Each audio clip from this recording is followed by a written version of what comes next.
boosted us with your smiles. Oh, MINLA, you've come so far, guiding us to the light. Inspired both young and old with patience and mindfulness. We thank you, oh MINLA, we thank you. This gift that you gave us is larger than life. To go ahead with confidence and smile, we thank you, oh MINLA, we thank you. M for mindfulness, I for innovation, N for newness, L for loyalty, A for activeness. You gave us the direction. Oh MINLA, you boosted us with your smiles. Oh MINLA, you've come so far, guiding us to the right. We thank you, oh MINLA, we thank you, oh MINLA, Meena ji and Lalit ji. We thank you for everything.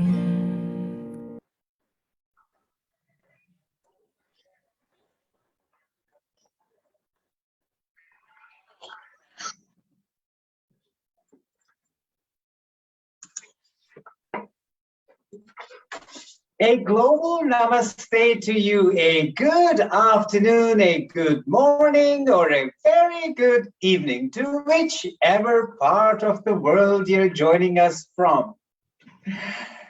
Today is our 65th session on the MINLA Zoom session with a wonderful speaker, Mrs. Hansa Pankhania, an author and a wellness coach. MINLA, that is Meena Kagram and Lalit Soda. We started doing these Zoom sessions at the beginning of the pandemic in the year 2020 in the month of March. This is when the whole globe was going through a down. People were worried, people were stuck at home, people were just concerned as to what is this COVID pandemic all about. At that moment in time, this lovely lady from Nakuru, the city of Nakuru, and myself, we decided to spread inspiration, motivation, peace, love, harmony all over the world, all over the globe. Well, that's when the birth of the MINLA Zoom sessions took place. Today, MINLA is truly delighted to collaborate with the Hindu Council Women's Wing of Nakuru on this such an amazing talk with Mrs. Hansa Pankhania, Make Your Life Bigger and Better. And that is what we want to learn through this down cycle of the pandemic. We are coming up from it. We want to make our lives bigger and better. And who better to tell us about it? None other than our Hansa-ben Pankhania. So, ladies and gentlemen, this is a Zoom session. It's also live broadcasted on Facebook and other media platforms. So I really want everyone to enjoy this session and also to make sure that we have an intelligent author and an intelligent wellness coach and pick on her brains to make our lives bigger and better. So Hansa-ben Pankhania, she is the founder of the Om Wellbeing Consultancy. She's an author of 7 self-help books on preventing stress and accelerating well-being. She's immensely proud of her job as an author, an executive coach, and a speaker. She cherishes the opportunity to support the world in managing the stress and anxiety that is prevalent today. Her passion is to pass on powerful, natural stress relief techniques to managers, to adults, to children, and to prevent the mental health issues and enable health and happy living. In her corporate role, she's an expert in manager and corporate well-being and resilience, having worked in this field for the past 25 years and offered her coaching consultancy to over 300 companies, countless managers and employees. Her mission is to help save companies money through stressful situations and develop mindful, healthy, and trusting workplace environments to maximize her potentials and profits. She's an author. She published 7 books on this topic, including a series of Stress to Success books. Her memoir, Best of Three Worlds, talks about the values, her experiences, and mindfulness principles and practices that helped her to deal with the stressful times in her life and sustain well-being. The lessons learned and practices she adopts are from Kenya, from India, and from England, 3 countries from which her ancestors originate. Her latest series of Chakraji, children's books using imaginative storytelling, helping children to manage stress using natural interventions. She has a national and an international team of affiliates who are committed to promoting individual well-being as well as develop mindful, compassionate, thriving workplace cultures. Oh my God, this lady is a superhuman being. This is the speaker we have with us today. Ladies and gentlemen, we will definitely be welcoming her. But before that, I would love to welcome the chairperson for our Hindu Council Women's Wing today. She is the one lady, and she is also dedicating her life to a lot of community work, and she is none other than Bhavini Ben Sheth. Bhavini Ben, welcome on the MINLA Zoom session, and we request you to welcome our guest speaker on behalf of your organization. A global namaste to you. Welcome, Bhavini Ben. Thank you, Lalit Bhai. Can we unmute? Good evening, Hansa Ben, Lalit Bhai, Meena Ben, and all the viewers. Jai Shri Krishna and belated Happy Diwali and Happy New Year. My name is Bhavini Sheth, and I am the current chair lady of Hindu Council Women's Wing in Nakuru. We have been keenly following your excellent work on social media on anger management, anxiety, cancer, child-related issues, depression, development, coaching, disability, eating disorders, health-related issues, identity issues, interfertility, life coaching, loss, OCD, phobias, post-traumatic stress, pregnancy-related issues, relationship, self-esteem, spirituality, stress, trauma, women's issue, work-related issues, which is even more relevant in the current COVID times, where many people have lost jobs and are under intense stress.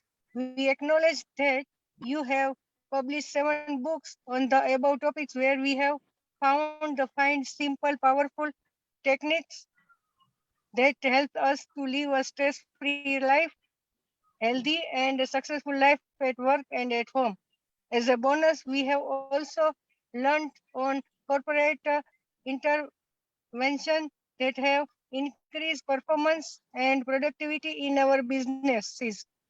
The example in the books have resonated with our lives, and I am sure today's talk will help inspire more members to live stress-free life.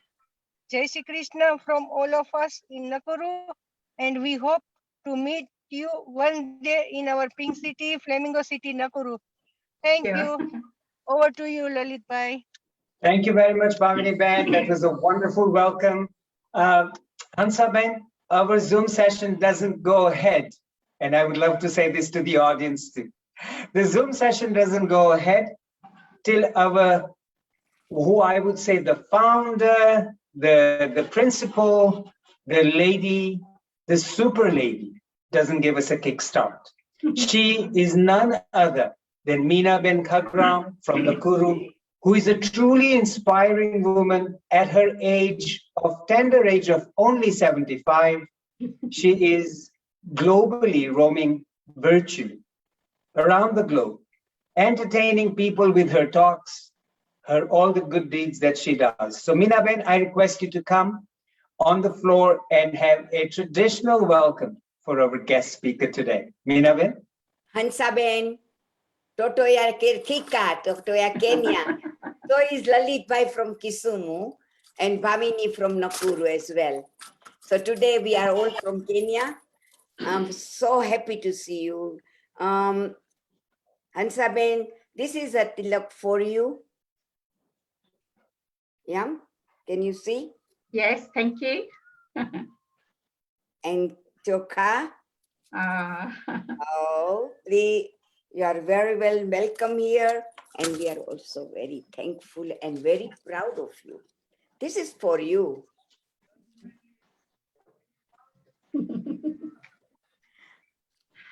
Thank you. Global Namaskar to all. Jai Jalaram, Jambo, Karibuni. Good evening, ladies and gentlemen.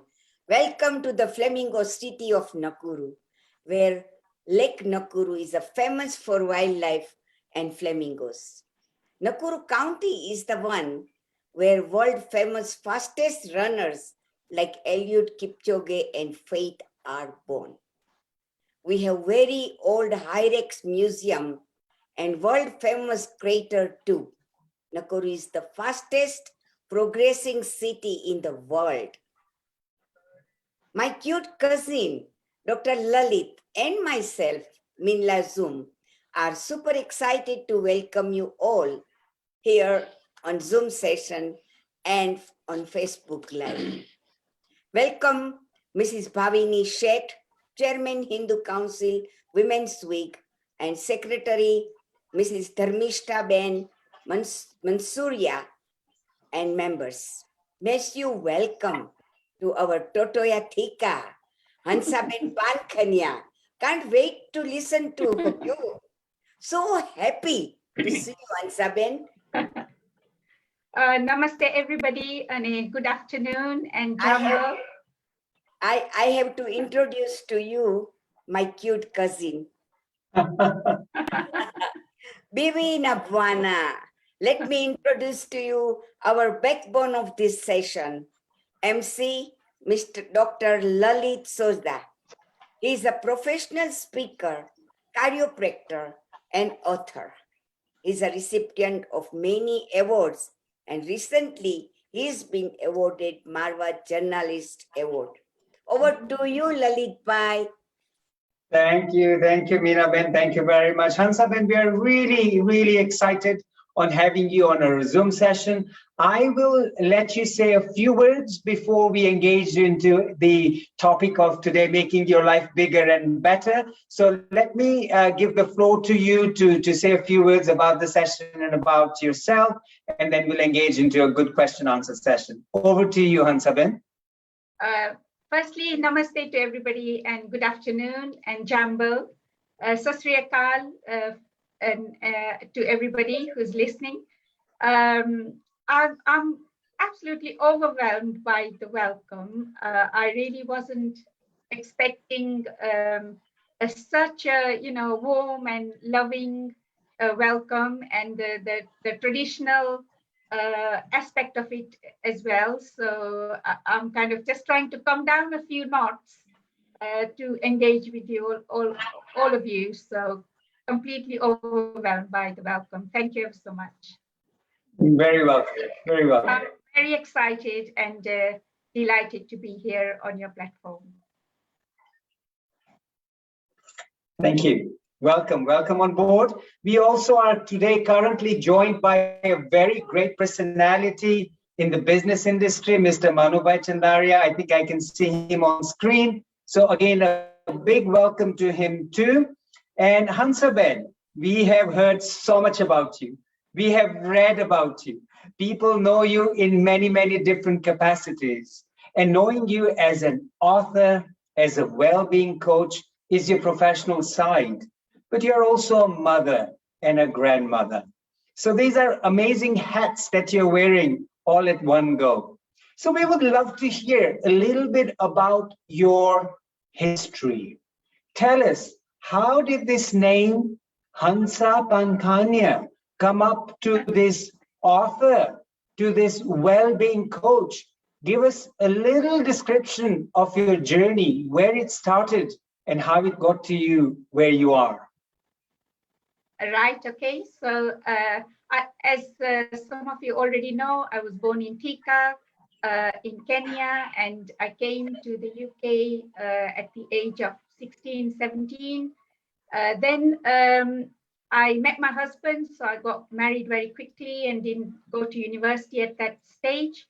And then when my daughter went to school, I always wanted to study, and I always had a very passion for learning more and studying.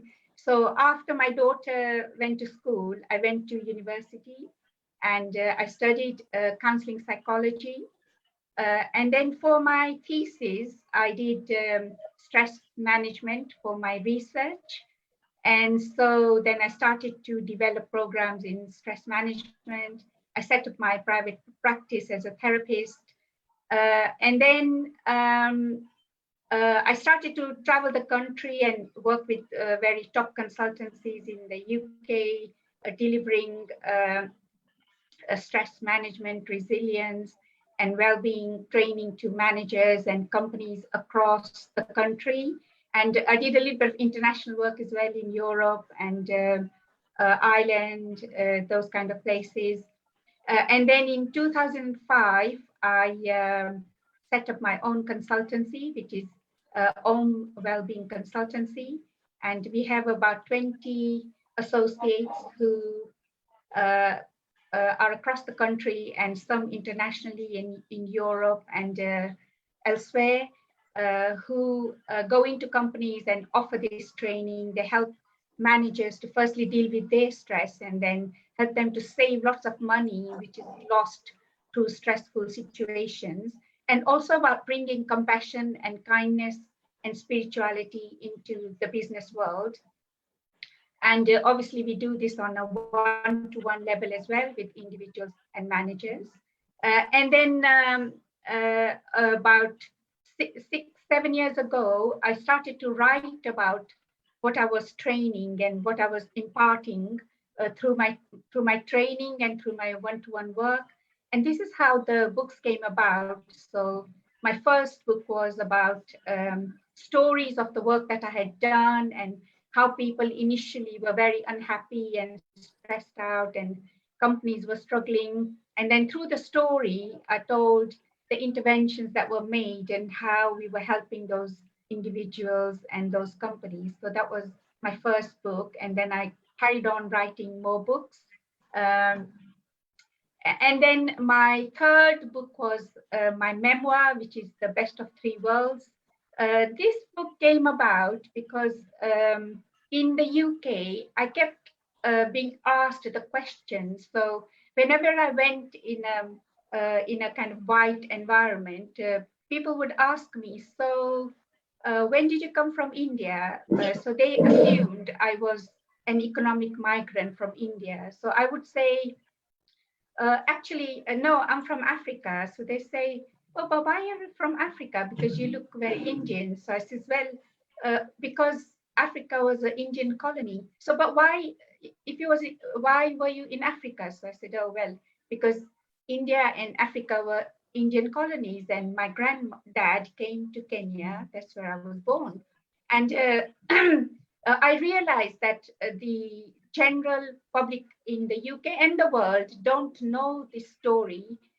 My own children kind of don't know the full story, and my grandchildren would never know this story. And it's also about, we are so much richer than the average British citizen. We have so many cultures. Our identity is so rich with Indian and African identity. And we have so much to offer to the country than the average English person who might be just born in one town and spend the rest of their lives in that one town. And when you compare somebody like me, who's got such a cosmopolitan upbringing, we are bringing so much to the country. So my friend at that time,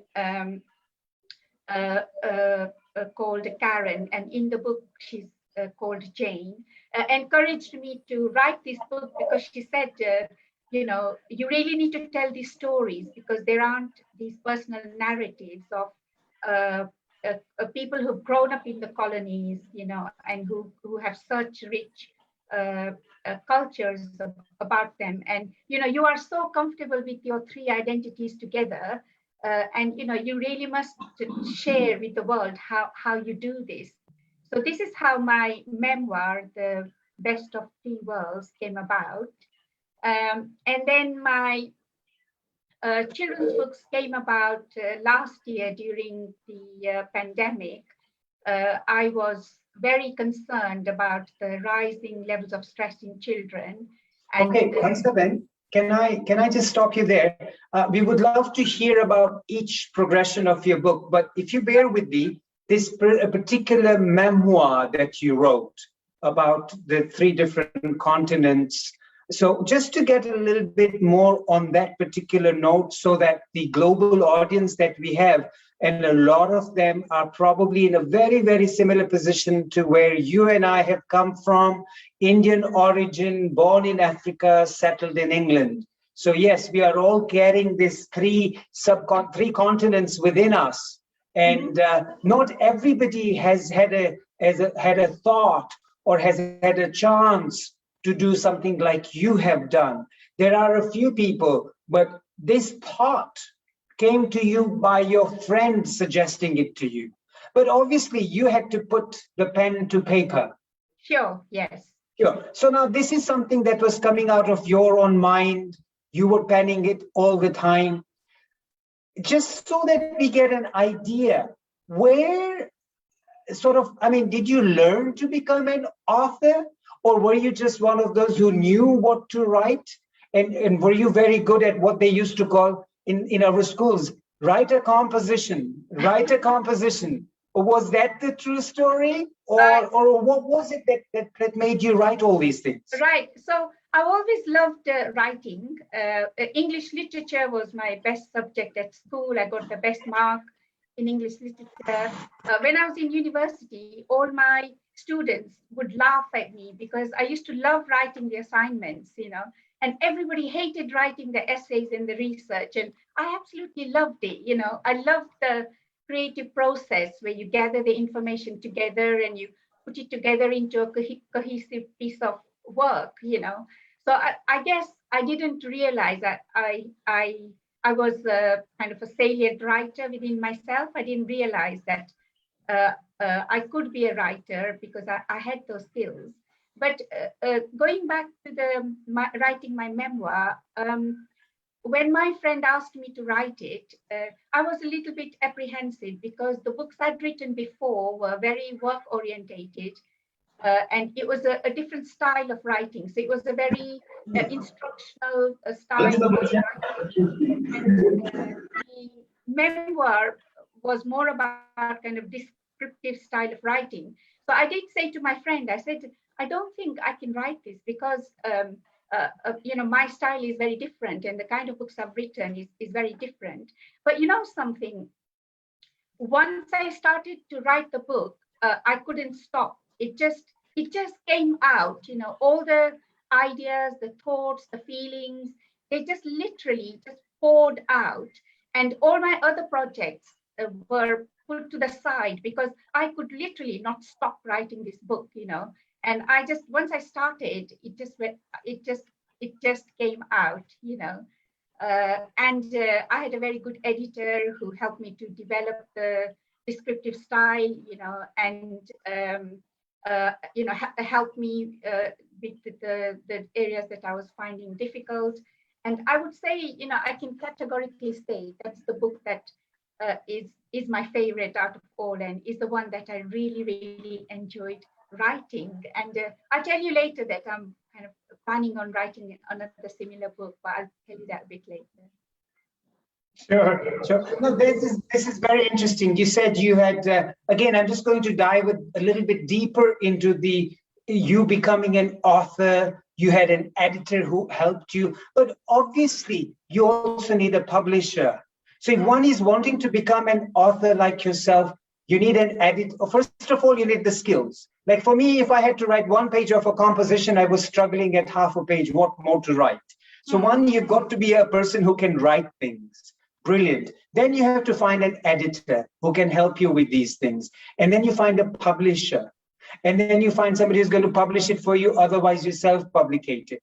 Now, obviously, all this needs funding. All this needs context. All this needs talent.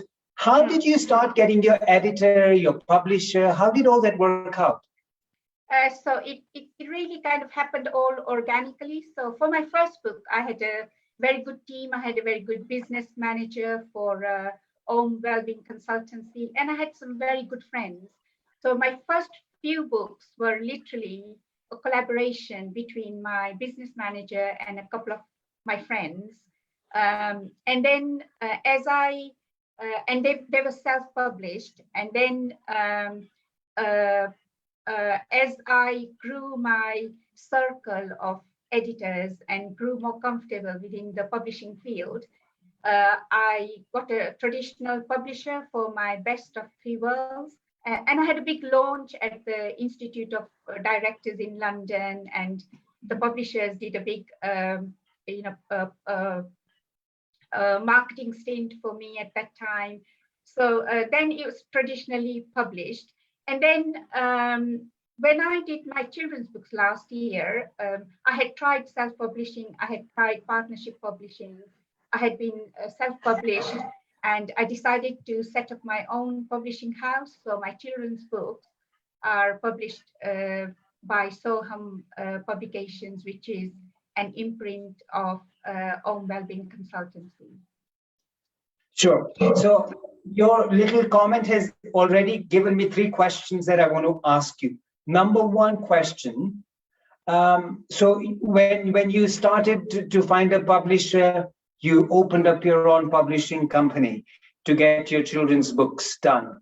So this is very inspiring. This is very motivating for somebody like yourself to tell us that, hey, look, you can be an author, you can become a publisher, you can open up your own publishing house. So for the viewers who are listening to us, and are probably some of them are thriving or wanting to become such personalities like yourself to write and to be known, what would you advise them? How would you actually inspire them and motivate them to do what you've done? So I think a very important point to make is that you have to remember that the books and the publishing journey is a means to an end.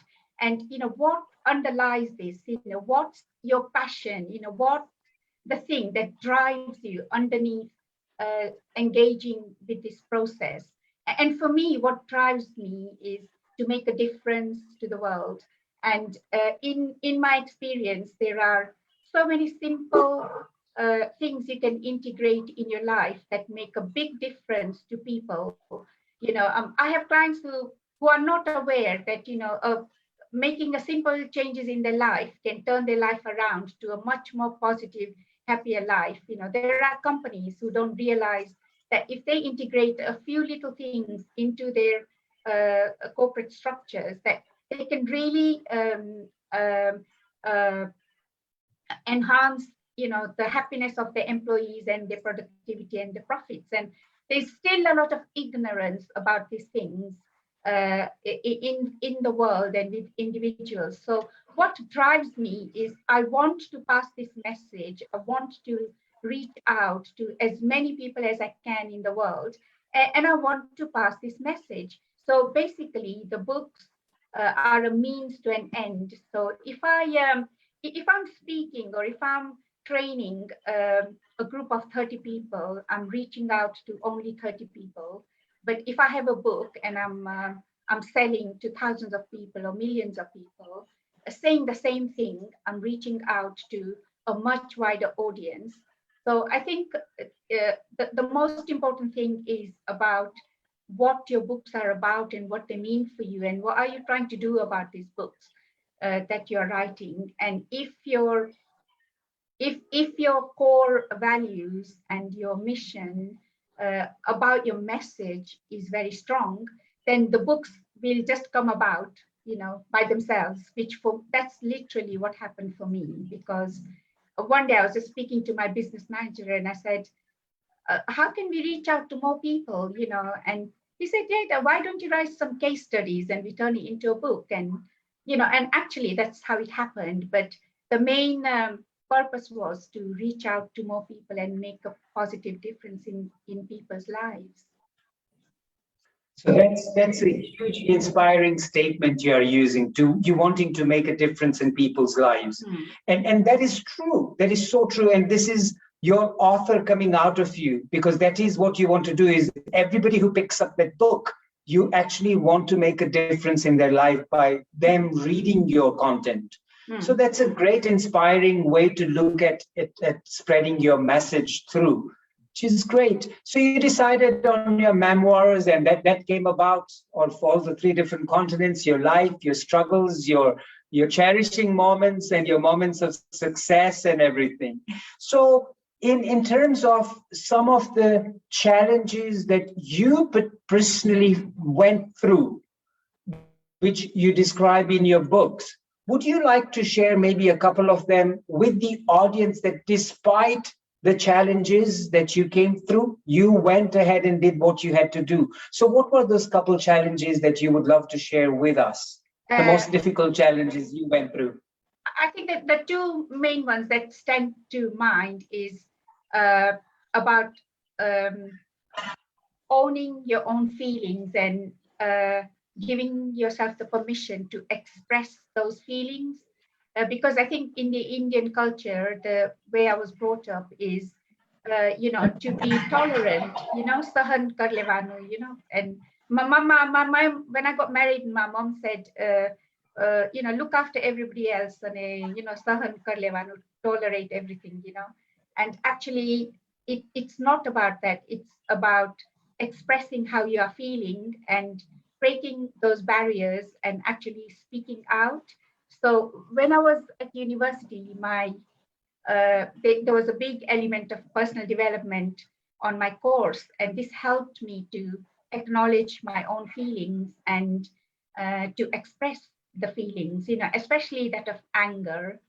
And I think the other thing is about believing in yourself and not worrying about other people judging you, because you will think, oh, will they think what I write is good enough? Will they say I'm wasting my time? Is this, really useful to other people? And to let go of that self-doubt and just break those boundaries, go overcome your fear and do what your heart is telling you to do, and just follow your gut and do what you want to do in your life. And at times I've had to break those boundaries, and I've had to break through to do what I really love doing, which is all the things I'm doing at the moment. Wonderful. So one thing I hear from this is feel the fear and do it anyway. Anyway, yes. Yes. In fact, every day you should do something that you feel uncomfortable about and are fearful about. Because push yourself a little bit more. That's what's making you grow. Yeah. Brilliant. So then with this, the memoir, and then you came up with children's books. Mm-hmm. Why children's books? What made you think you wanted to write for children? Because you were at one point in time, you're writing business coaching, wellness books. Then you come up with your own memoir, and then another phase of children's books to inspire them, to motivate them, to make them understand. Now, why did you jump from one to the other to the other? What was the logic behind that? So it was the pandemic, being stuck at home last year. But in my work, I work with clients who have experienced stress in their childhood, and they take this stress through the whole of their life, and this trauma informs the whole of their life, and their whole life is compromised by not being able to overcome, these traumas and these stresses as a child. So for me, it's very important for children to learn how to deal with stress and how to overcome those things, so that they don't take it through the whole of their life, and their whole life is not impacted in a negative way by those experiences. So during lockdown, obviously, as a writer and being stuck at home, what I thought about doing was writing a few more books, and so then I thought, well, I've written enough books for adults, and I was concerned about the rising levels of stress and the mental health issues with children. And I had the expertise to help children. So this is where I decided to write the children's books, to reach out to children and help them to deal with stress at a very early age. And so I devised this, character called Chakraji. And the Chakraji actually comes from our, the chakras in our body. Yes. And the character, I was on a writing retreat on a barge, on a narrowboat with my writing group. And one morning we were sitting on the deck, having a cup of tea, and this beautiful rainbow appeared. And I started to tell my white friends about how the colors of the rainbow are the same as the chakra colors in our body, and how the universal energy, the colors of the universal energy is the same as the energy points in our body. And I started to tell them about the chakra, and that's how the character Chakraji came about. Wow. So then I wanted so on this retreat, I was working on my children's books. So, and I was trying to develop this character who would be the child's best friend, so when a child is stressed, they could go to this best friend, and the best friend then, so I tell this story, I use imaginative storytelling for the child. So the child is stressed about something, then this beautiful bird comes and takes the child to Chakraji, and then Chakraji passes this child a very natural, simple technique to deal with their stress, and then the child comes back with the bird, and this magical bird on the way teaches the child some positive affirmations as well. So by the time the child comes back to their original setting, the child has learned the technique to deal with their stress, and the child has learned some affirmation. So the Chakras is a set of 3 books, and I've written another 3, and my illustrator's working on the illustrations at the moment, and they will be published in March or sometime then, because the end of this month I'm publishing my next book, which is Stress to Success in 28 Days, and that's been published on the 30th of November. So when the follow-up of that is settled down, we've got Christmas out of the way, and then the next set of Chakraji books will be published sometime in March. Oh, by the way, if I forget to say, I'd love all of you to come and join me at my book launch on the 30th We'll talk about it in a November. Second. We'll talk about the book launch in a second. But before we go on to that, we wanted to still, on the Chakraji books, we wanted to ask you a few questions. So you've already written the 3 books that you have already given us the titles of. If you want to share the title 1, 2, and 3, then the audience knows exactly which ones they are. Yeah, sure. So the first one is Chakraji and Calm Kalam. Second one is Chakraji and Relaxed Ravina. And the third one is Chakraji and Peaceful Peter. And the other three that are Chakraji and Beautiful Bella, Chakraji and Marvelous Mansoor, and Chakraji and Special Suling. So all the children are from different ethnicities, you know, African, Chinese, Indian, English, and they've got names according to that. And each book deals with a separate issue that a child might find difficult.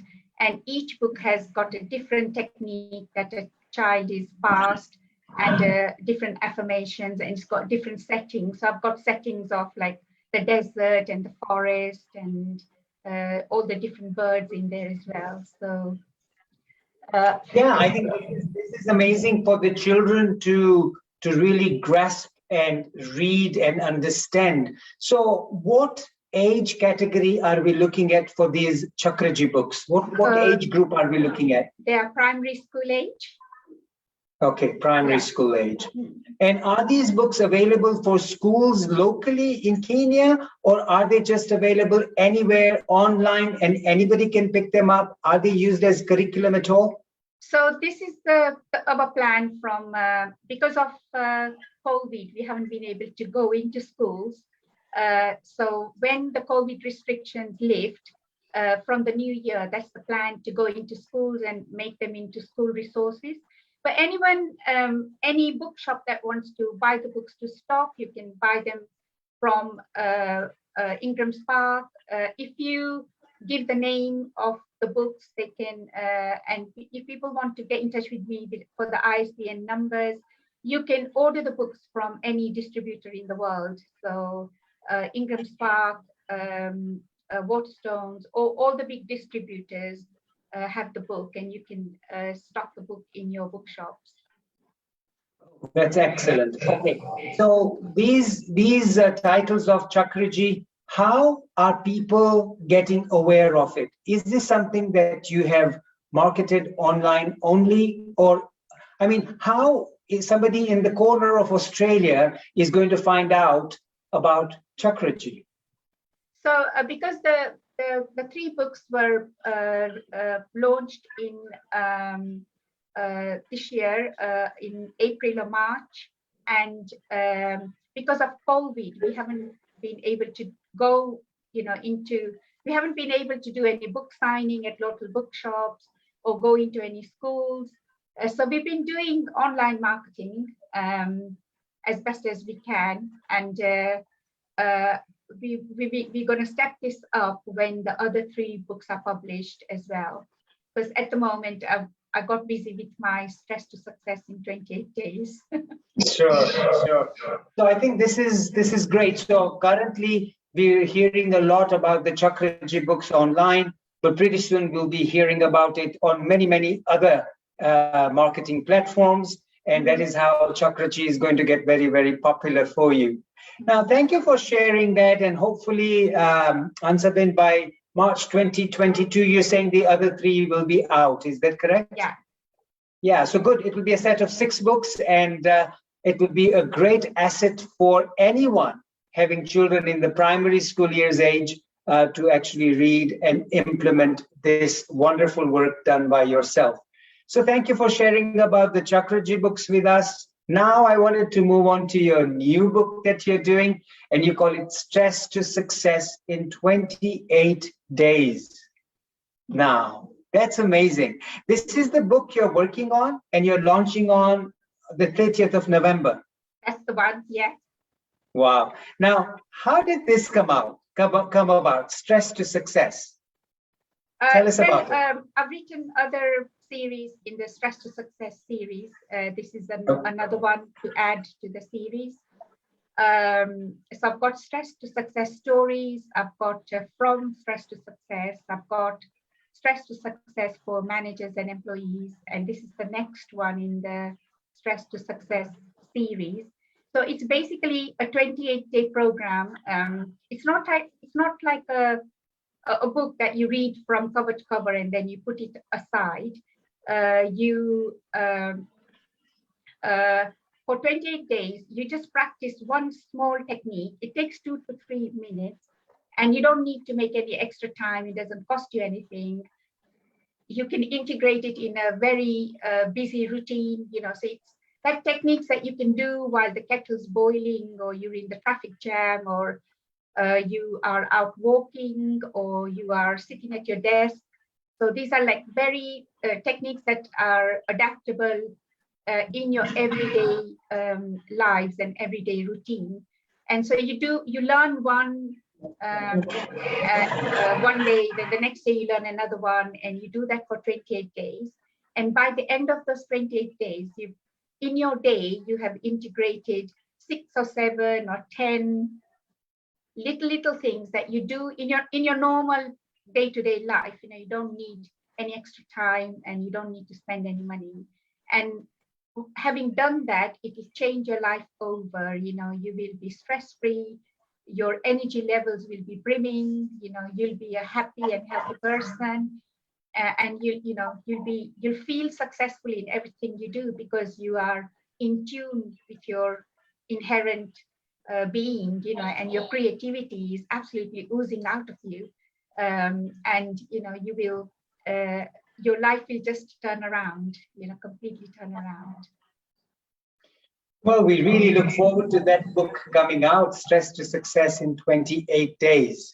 Now, when you came up with that title, obviously it sounds very promising, and if one believes in the optimism and the positive statement that you've used, Stress to Success in 28 Days, it's a pretty bold, pretty strong statement to say that, hey, you can do this within 28 days. How did that thought about that particular title, Stress to Success in 28 Days, come to you? So I obviously I started researching these techniques a long time ago, 25 years ago, and I had a intern working with me, and she needed a project. So I said, well, why don't you gather, all the techniques that I've researched, and all the techniques that are kind of all over the place, on our documents, in one document. So she did that for me, and then I came up with the idea of turning that into a 28-day program. So there are 4 chapters. There are techniques on breathing, techniques on your body, using your body, techniques to still your mind and calm your mind, and techniques to enhance your relationship. So those are the 4 chapters. And then I've given lots of evidence on why these techniques work. So I've given a research base. I've talked about companies like Google, and who have integrated these kind of programs into their company structures. And so I've given the evidence and the references and the bibliography after that. So, it's not something that I've plucked from nowhere. These are tried and tested techniques that my clients, I use them all the time. My clients come back and say that it has changed their lives. There's a lot of evidence out there as well saying how powerful these techniques are. Wonderful. That's nice to hear. And we are quite looking forward to those techniques that we can implement in our day-to-day life of making stress to success for ourselves. So we are truly inspired and truly looking forward to this book being launched. Now, as you said earlier, this book is being launched on the end of the month, on the 30th of November. How can one find out more about the launch? How can one actually join you on your launch? Tell us about what has been organized for this. Okay, so it's a Zoom launch. There'll be a session at 1 o'clock UK time, and there'll be another session at 8 o'clock UK time. And I'd love to invite you all to the launch. All you have to do is, if you pass me your name and your email address, I'm happy to give out my phone number. If you've got a pen and a paper, I can let you have my phone number. And if you text your name and your email address, I'll send you the Zoom invite for you to join in on the day, and I'll be delighted if you can do that. So my phone number is 07888 747438, and if you grab a paper and a pen, I'll try and repeat that before the end of the session. Sure. And for the benefit of the viewers on Zoom, if you have the facility to put a message on the chat box, that would be great to give your contact details, if that's okay with you, on the chat box also. Yes. And you can repeat it online in terms of verbally, so that the audience that is on Facebook can also get it down. So ladies and gentlemen, once again, we've got the wonderful author who's actually very happy to share her contact details. So connect with her. I can read the number is 07888 747438. Is that correct? Yeah, it's 07888 747438. And alternatively, you can contact us through my website, which is aumconsultancy.co.uk. But if you just type Hansa Pankhania, AUM Wellbeing UK, I will come up on Google, and you can kind of track me down that way. I'm also on Facebook, and I'm on LinkedIn. So you can search my name, and hopefully my contact details will come up that way as well. But the best way is to text us directly on our company mobile number, and or through our website, which is aumconsultancy.co.uk, or Google AUM Wellbeing Consultancy UK Hansa Pankhania. I'll come up on Google. Perfect. So there's, ladies and gentlemen, there's several different ways we can get in touch with this wonderful author, wonderful speaker. So moving on from this lovely contact details that we've exchanged, and the audience can grab a hold of your books and your work that you do. But two questions. Number one, Aum Consultancy. Lovely name. How did that come about? Aum, A-U-M. So when I was setting up my consultancy, my counterparts who had set up similar consultancies were coming up with names like,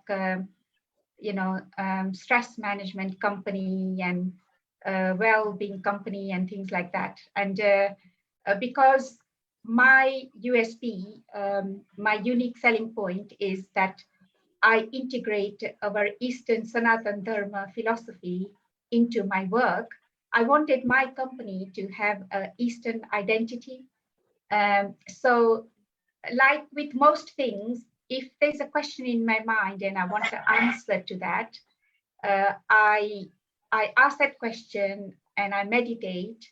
And usually after the meditation practice, something comes that guides me about the question that I've asked. And so I was saying, I want my company to have an Eastern identity, have this Eastern spiritual connection that I want to integrate as part of the services and programs that I deliver and that I write about in my books. And I want, and I kind of meditated, and this name, AUM Consultancy came up, and that's how it came up. And 5-6 years later, after I had given that name, there was all this stuff about search engine optimization. And so people were saying, you need to use words like well-being and resilience in your URL, because it's not going to come up on the search engines, and there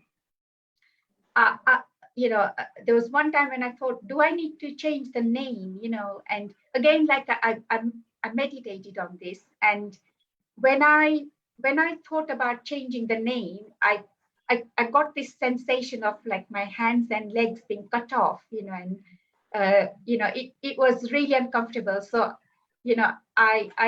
I understand that that's not the right thing for me, and this is the right thing for me, and this name is absolutely the right name for my consultancy, because it's really who I am and who I project, it's what I project to the world. Well, as they say, the name you choose, you pick, you resonate with the most, you will end up with it. And this was it. This was it for you. So the power up there, the force from the universe or whatever the guiding force was, took you in that direction to keep the name Om Consultancy. Interesting, very interesting to hear that little journey of it. Also, moving on from your books and you being an author, I've also heard that you share some very, very good well-being tips. I believe it's on a daily basis that people get who connect with you, they get a little flavor of your positive well-being tips. Can you tell us, first of all, how to get connected so that we can get these wellness tips for ourselves? And the second question will be, can you share some of them with us today? Okay, sure. So I write a blog every month. So anything that is happening in terms of well-being and any new stuff that's coming up, anything that's going on kind of for me or around the world. So I write that blog and I'll share the latest techniques in that blog. And then I will we send out a post with a well-being tip of the month every month. And so there's one tip from the blog and there's a link to the whole blog that you can read on the link. And we do that every month. So for example, this month's tip was to teach our audience the candle meditation. So you just simply light a candle and you look at the flame and you observe the flame for 5-10 minutes, and then you close your eyes and you visualize the flame. And this is very, very powerful in terms of reaching out to your psyche and unleashing your creativity within you. It's also very good in the dark winter months because as you know, in UK, it gets very dark very early. Some people go into depression because of the lack of light and daylight. And so this technique is very powerful in helping people to bring light within themselves. And it also connected with Diwali, which is, in November, Diwali is about the festival of light. So the technique we shared was related to Diwali, to the dark nights coming up in UK, and something that's new, something that people perhaps would not have come across before. So every month and then there's a blog that's got other techniques to keep the winter blues, away. So there are additional techniques. So if you are on our mailing list, you get our newsletter, which has got the tip of the month, and it's got the latest blog as well, and it's got updates on any new books that are coming up, any new courses that we are running. And same as before, if you want to receive the well-being tip of the month, you simply text me your name and email address on the number or through our website, and we will put you on our mailing list and you will receive these every month. It's also to open up our relationship with our clients and prospective people that we can support. So if you have a relationship with us and you are going through any challenging times or stressful times in your lives, you can ask us those questions. You can come to us for support, and myself and my team are there to help you and support you. That's very, very kind of you to say that online. And so there's this global audience who will be giving you a call, and you will be inundated with the calls and the help that they may seek from you. But thank you for sharing that. Now, as we said, how do we get onto your mailing list, or how do we subscribe? In fact, that's a question that has just come up from Mr. Biren Patel. And in fact, Mr. Patel, that was my next question also. How can we get subscribed to your link? Yeah, so you go into my website on the contact page, just say, please put me on your mailing list, and we'll do that. Or you can text me your name and your email address. And so we need your name, phone number, and email address for the mailing list. So if you provide us, excuse me, with this information, we'll put you on our list. And it's free. It doesn't cost anything. It's free. Sure. So here we go. Everybody likes a freebie. Well, sign up for this wellness tips. We all like it. And if you're getting a good wellness, well-being tip, why not? Particularly from somebody who knows what they're talking about, somebody who's researched everything, are a professional expert at it, and they're distributing one tip a month free of charge. Take advantage of it. Subscribe with them and make sure the tips are implemented. It's one thing to know the tip, and the second thing to implement it. So to actually get the fruits of it and to succeed from it, make sure the implementation process takes place. Would you agree with that, Hansa Ben? Absolutely. Yeah, two things. Going back to the freebie, on our launch, there's a freebie for everybody who attends the launch. So we'll be either giving out a free book or something at the launch. In terms of the implementation, that is such an important question. And I'm so glad you asked it, because the whole thing is about moving from the knowing to the doing. You know, everybody knows they should look after their well-being. Everybody knows yoga is good for them, meditation is good for them. Everybody knows this. You know, you should eat healthily, and everybody knows this. But it's switching from the knowing to the doing. You know, and the most important thing to remember is that if you want to be well and healthy and happy, nobody can do this for you. Only you can do this for yourself. So even if I loved you dearly, you know, and I wanted to do everything for you, you know, I couldn't eat healthily for you. I can't exercise for you. I can't do breathing techniques that will benefit you. I can't do it. Only you can do it, you know.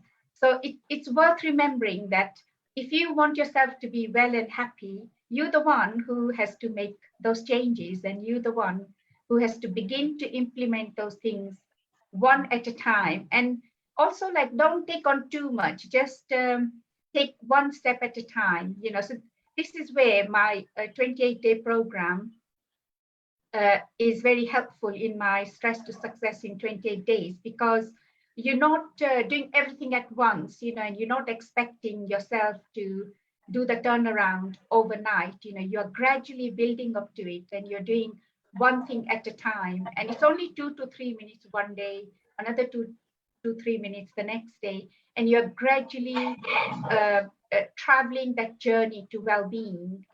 But, you know, again, the most important point is only you can do it. Nobody else can do this for you. Exactly. It's like taking the horse to the pond, but the horse has to drink the water. Yeah, absolutely. Yeah. Wonderful. That is so nice of you to share that. Share a little bit about your Stress to Success in 28 days, the launch that's taking place. Ladies and gentlemen, this is an amazing opportunity. Let us all join in on this launch and get a freebie. Of course, everybody wants a freebie. So whether it is a book or something special that we are not being let out to right now, so that will be our sort of desire to log into that day on the 30th. So you may actually share the link, if you're able to, on the Zoom messages today, or share it on the Facebook page, so we can share it on Minabin's page and my page, so that the most global audience can get an idea of when, how, and what to log into. So that would be much appreciated. Okay, so I have got the link on another page. I can copy and paste it on the chat box, which is the link to the launch. Sure. So I might take a couple of minutes trying to find it and copy. Not a problem. While you do that, I will just share the information that has been given while Ms. Pankhania is actually getting the link. Mr. Biren Patel, thank you. I think your question has been answered. The mailing list is free to subscribe. You just have to go into the details, go to the website www.omconsultancy.co.uk, connect with Hansa Pankhania, Once again, I will repeat the telephone number. It is 07888 747 438. In case anybody is on Zoom, you can get the message from the chat box. To answer the other question, when is the book launch? Mr. Biren Patel, the book launch is on the 30th of November. And that is something, again, we can get details for from joining the website. Is that correct, Hansa Ben? Is that fine? Yes, yeah. So Perfect. I've just got it and I'm just copying and pasting it in the chat Sure. now. Sure. So what's also very, very interesting is personalities like yourself. You share the details like this. You want people to do better. You want them to become bigger. Great. So once again, as the link has been just shared, it has been shared on the chat box. Ladies and gentlemen, take advantage of it. And for this link, if you don't mind forwarding it to also to Meena Ben, she will post it on the Facebook page with this program. I'll definitely do that. Yeah. Thank you. So see, this is the beauty about people who succeed. They want to share their success. You want to make a bigger and a better life? Well, that's where you are here.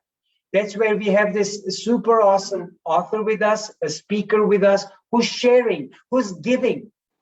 Once you get to that stage where you're able to give it out to the community, this is the best message, the most inspiring and motivating message that we're getting from our wonderful speaker that, hey, look, I've done it, I'm doing it. These are my tips. If I can do it, so can you. So she's willing to share her tips. She's willing to give us a very good free access to her work that she's done, she's publishing. So take advantage. Let's all make our lives bigger and better, just as the topic of the day says, make your life bigger and better. Hansa Ben, that is so very kind of you. And it is hopefully a very much an inspiring message that's going out to the global audience today, and especially coming from the women's wing of Nakuru Hindu Council.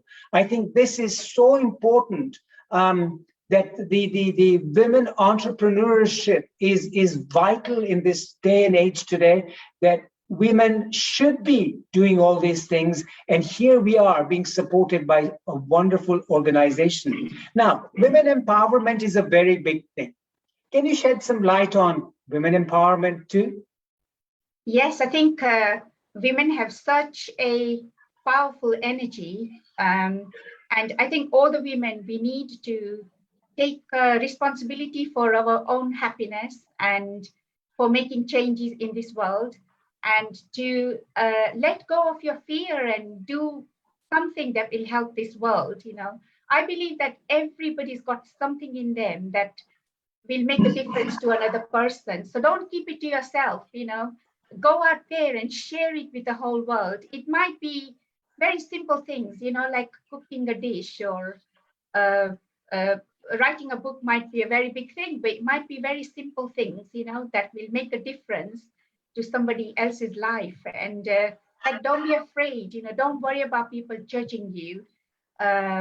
Just go and do it, you know, live your dream, do what you want to do in your life, and just break those boundaries, you know, and make this world a better place. Because we need to come together if we want to balance out the masculine and feminine energies of the whole planet. So at this moment, the planet is in difficulty because there is an excess of masculine energy, and Sanatan Dharma is the only philosophy which respects the feminine energy. You know, we've got feminine goddesses, we've got our Mataji, and you know, and so Sanatan Dharma has got a balance of male and female energy. We got our gods and we got our goddesses as well, which none of the other mainstream spiritual traditions have, you know. So we already have that knowledge, you know, we have got that inspiration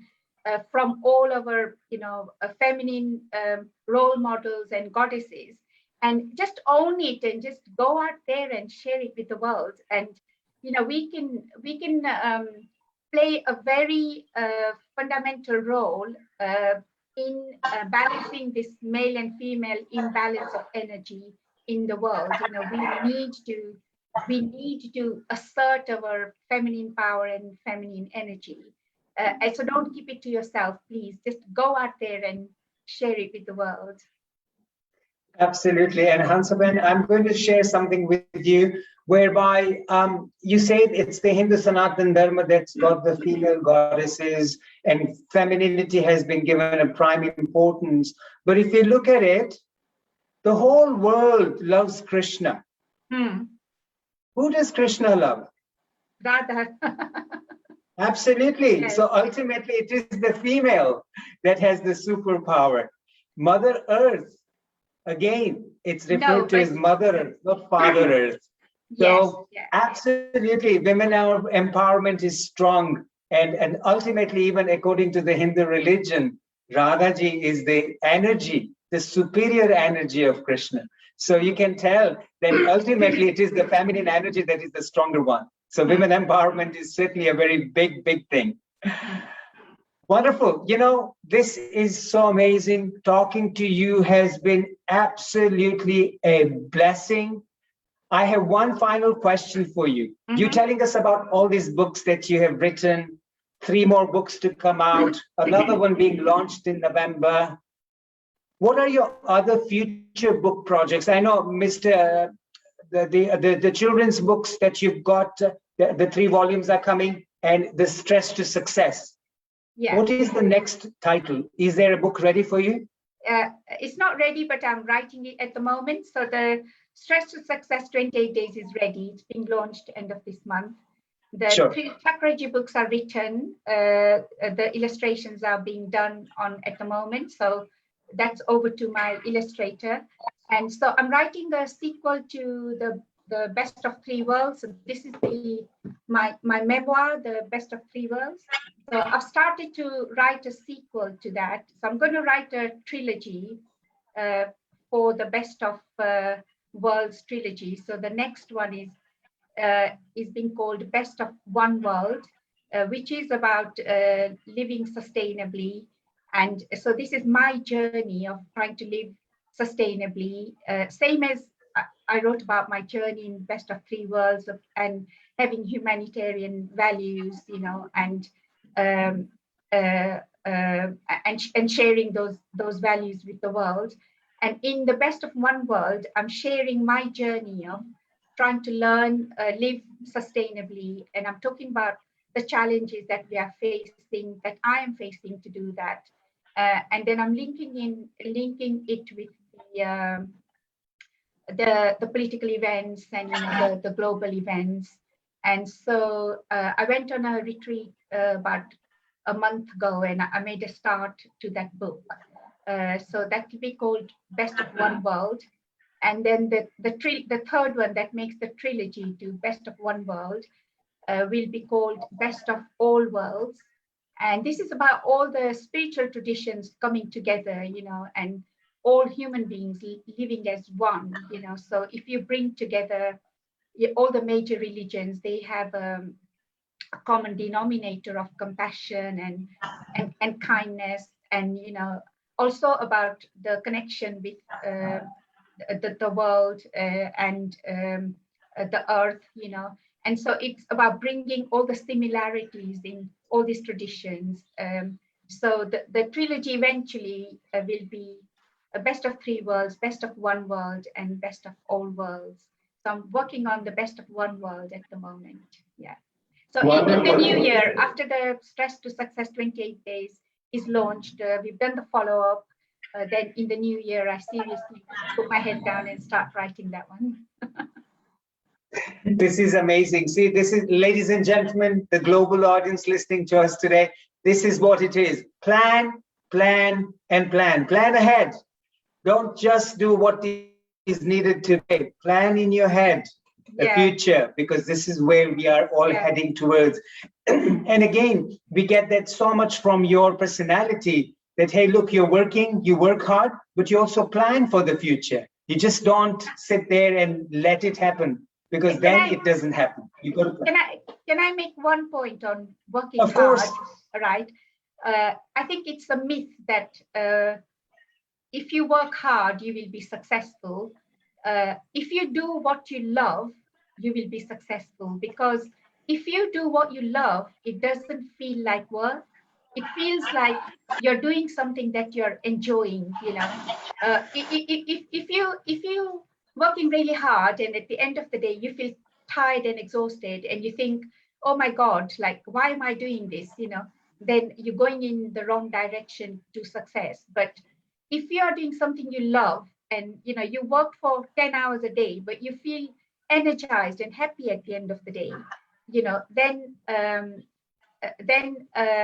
that's the kind of work that you should be doing. And actually, I kind of don't call it work. I call it something that I love doing and I enjoy, you know. So I can write for 10 to 12 hours a day and not feel tired at the end of the day, because I absolutely love, you know, what I'm doing, and the content and the topics, you know, fascinate me, and I want to learn more about those things. And you know, I'm doing that as I'm writing and reading about it and putting it together, and absolutely kind of love that. So if you love what you do, it's not hard work. You are just doing what you love, you know, and in the process you are helping other people as well. That is so true. That is absolutely true. Okay, I think, as we said, time is going so fast. I want to ask you one final question, and then we move on to the next session. You have a couple minutes to answer this question, and you touched a little bit about on your second book of the trilogy, the three books that you're going to be writing, and you talked about living sustainably. Share that concept of living sustainably so that we can all understand what you mean by that. Living sustainably is about living with the law of nature, and not wasting things, you know, not polluting the world, but enhancing and allowing the natural world to flourish by itself. So I've been following the COP26 this week with a lot of interest. And just before I came onto the session, I was watching the news, and all the people negotiating on COP26 were men. And I was thinking, you know, where are the women here? They can make such a big difference in terms of sustainability, and where are the voices, you know? So, you know, us women know how to live sustainably. You know, we are, you know, we have an affinity to Mother Earth, and we know naturally, you know, what living in alignment with nature is, you know. So really it's about us doing that and encouraging the people around us to do that too. Brilliant. Well, in that case, we definitely look forward to reading your second book and finding out how exactly one should be living sustainably. So thank you very much, Hansa Ben. This was an enlightening and inspiring and motivating talk that you've given us. Go break the boundaries. Do not let fear stop you. Get on, plan, do things, because that is what life is all about. Don't just sit and waste your life. Yeah. And one thing we understand, the Nari Shakti, the women empowerment, is also a great movement. So some amazing tips that we picked up on today's talk. Ladies and gentlemen, MINLA Zoom session is actually highlighted by our next session, which is the rapid fire round. A very popular round on the MINLA Zoom session. Hansa Ben, the round actually consists of very quick questions and very quick answers spontaneously given. So my request to you would be is, I have about 21 questions. We would love to finish that in the less than 5 minutes. So this is the rapid fire round. Are you okay with that? I guess I am, yeah. Well, in that case, the author, the well-being coach, the executive coach, welcome to the rapid fire round on the MINLA Zoom session. The very first question, meditation, the magic wand? Absolutely. I swear by it. Meditate every day without fail. And Great. just try it. It will change your life. Your research thesis Was studying a stress management group in a doctor's practice. perfect. The third word, compassion. Makes the world go round. Absolutely. Just be compassionate to everything and anything around you without any reason. The COVID-19 pandemic. Time to be still and get our priorities right. I think we have lost sight of our priorities, and the COVID situation really has brought that forth to us. Brilliant. Social media.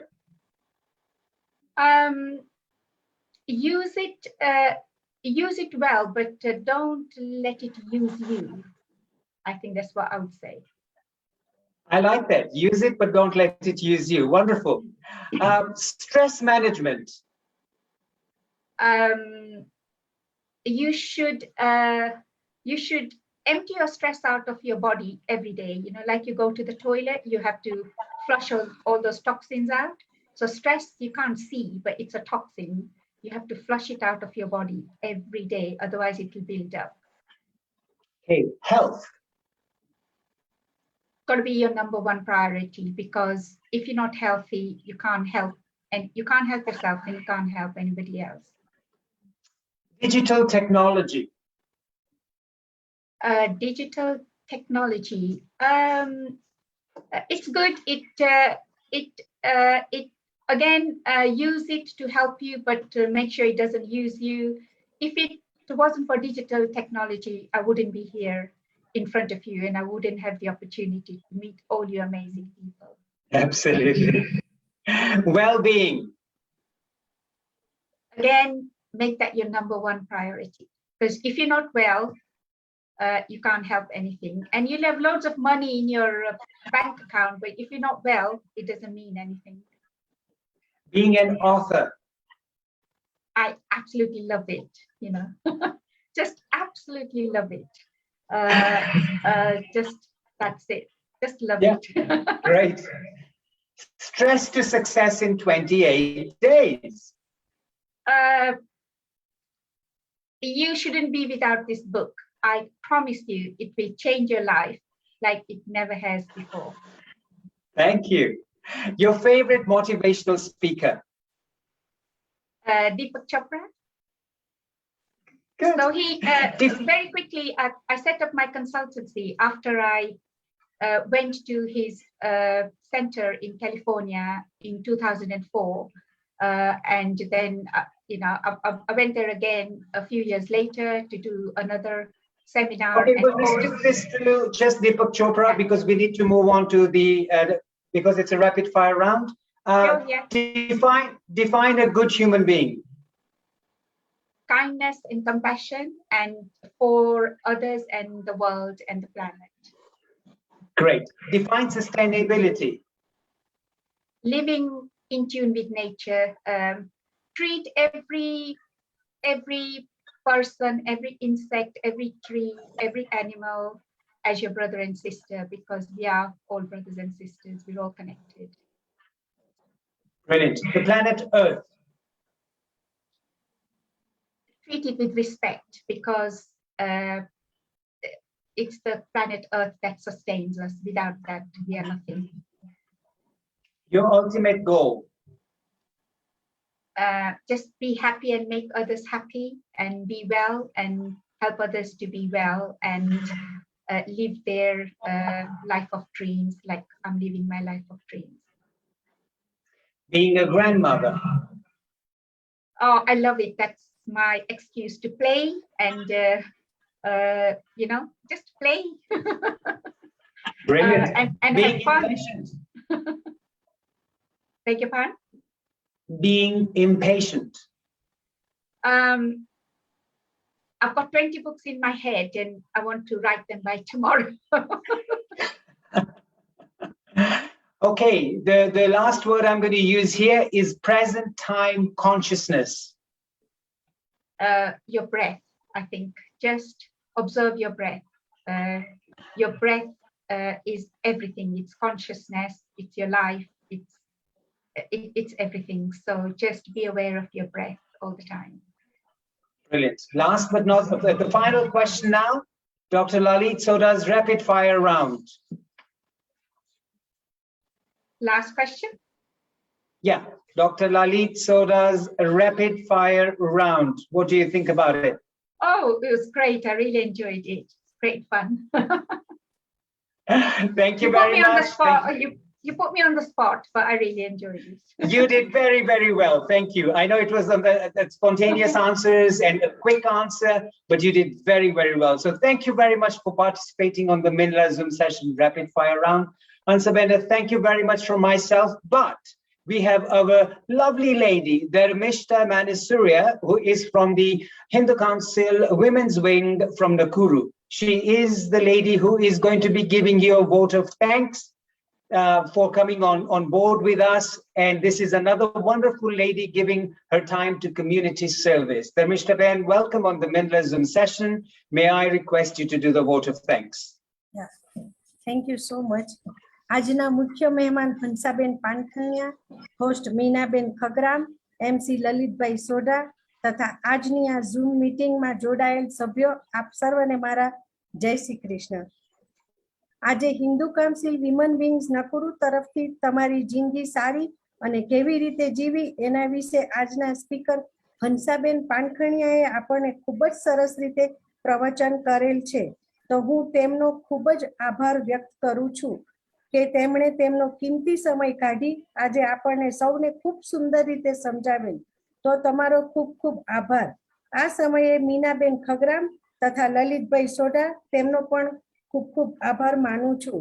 અમારા Hindu council વિમન વિંગ્સના અધ્યક્ષિકા ભાવિનીબેન શેઠ તથા આજે આ zoom મીટિંગમાં જોડાયેલ આપ સર્વને પણ ખૂબ ખૂબ આભાર સાથે ધન્યવાદ. Thank you very much. Thank you so much, Dharmishta Ben. Love the Gujarati that you had in the vote of thanks. Absolutely, apni matrubhasha apye vapri ne khub anand karavi dido. Thank you very much for that.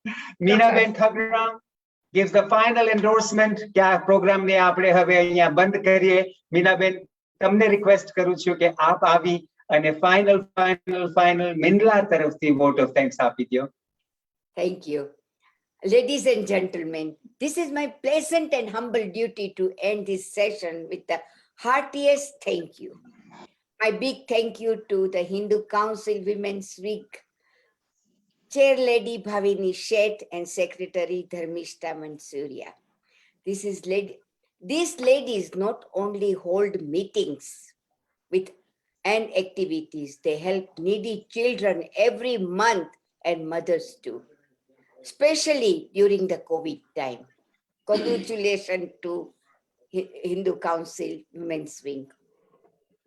Thank you, our Thika Kenyan girl, who just makes her proud and inspired us with her inspiring words. So proud of you, Hansaben. Thank you to Neil Kumar, who has introduced you to me. I am really very, very thankful to him as well. And a Sandi Sana to all viewers on Facebook Live and those who have joined us on Zoom. Can't end my thank you without saying thank you to my cute cousin, Dr. Lalit Soda, and my co-host, Ellie. Habariya Joni, thank you all. Stay safe. Jai Jalaram. Thank you so much Thank you for very the much. opportunity to meet Welcome. you all, meet all of you. Bless you all. Welcome. Ladies and gentlemen, before we all log off, I just wanted to say, same time, same place, next Saturday, we have an awesome speaker from the Parliament in India. He's an MP. He's Mr. Kotak coming from Mumbai, launching with us on the MINLA Zoom session. some amazing information we will learn from this gentleman. He has been spreading like wildfire all over India right now. Mr. Kotak is a very inspiring human being. Lots to learn from him. Connect with us, spread the word. You will get the posters this week in the mail, in the WhatsApps, on email and on Facebook. So join us for our next speaker, Mr. Kotak, a member of parliament from India. Thank you, ladies and gentlemen. A very good evening, a very good night, or a very good morning to all of you from whichever part of the globe you're joining us from. Thank you. Minabin, you're muted. Yeah, go ahead. Koherini, everybody. Thank you very much for coming. Bye. Bye all.